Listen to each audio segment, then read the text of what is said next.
السلام عليكم ورحمة الله وبركاته. صلى على النبي لكل متابعينا الكرام دريم العقارية. النهارده معانا بيت مميز جدا في حدائق اكتوبر، ابن بيتك المنطقة الرابعة. المساحة الكلية 150 متر، مبني على 120 متر صافي، شقة 3 غرف وريسبشن مطبخ حمام. البيت زي ما انت شايف بسم الله ما شاء الله، وجه حجر هشمة، تشطيب عالي، شارع مميز جدا في حدائق اكتوبر، ابن بيتك المنطقة الرابعة. خدماتك بالكامل، حواليك مدارس وسناتر ومولات. طبعا 5 دقائق من عند مول ابو طالب، مول الحسن، مول الفتح. انت في لوكيشن صح، في مكان صح، حاجه خصوصيه ليك ولاولادك زي ما انت شايف. وتعال نخش داخلي للبيت. كده عندك المدخل للثلاث شقق، هو 4 شقق. تمام. عندك الدور الارضي عباره عن ريسبشن كبير، هات لي كده الريسبشن معاك. وبعد كده غرفه استقبال،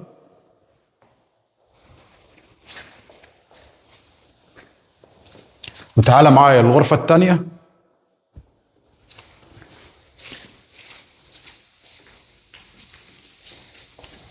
وبعد كده عندك الحمام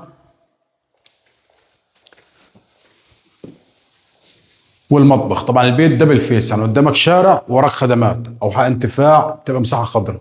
تعال نطلع للشقق اللي فوق، يلا بينا. اول ما تدخل في كل الشقق نظام بيبان مصفح. بعد كده عندك الريسبشن، احنا كده في الشقه الاولى بعد الارضي زي ما انت شايف، حاجه جميله جدا بسم الله ما شاء الله. عندك بعد كده المطبخ كيتشن قدامك من الكيتشن. عندك هنا الغرفة على الواجهة الأمامية. تعالى معايا كده الغرفتين التانيين، كده الغرفة التانية والغرفة التالتة والحمام. طبعا الحمام هنا جزئين، جزء شاور كبينة وجزء خارجي. طبعا احنا معانا كم شقة؟ معانا 4 شقق يا بعض، 3 شقق وروف. تعالى معانا كل الشقق ركب عليه باب مصفح زي ما انت شايف. الشقه النظام اللي تحت بالظبط زي ما انت شفت، مستوى التشطيب اللي تحت نفس مستوى التشطيب الشقه اللي هي في الدور الثالث او الثاني بعد الارضي. تعال معايا.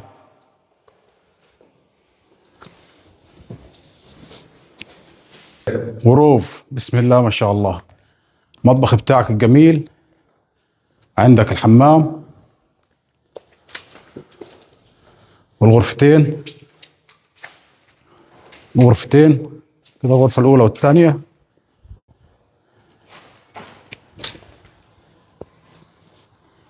كده معانا زي ما انت شايف بسم الله ما شاء الله، قاعده بس حته انك تعمل هنا تمر حنه وتعمل قاعده كده محترمه، والشوايه بتاعتك ما تنسانيش تقول لي الكود رقم 1100. والسلام عليكم ورحمه الله وبركاته.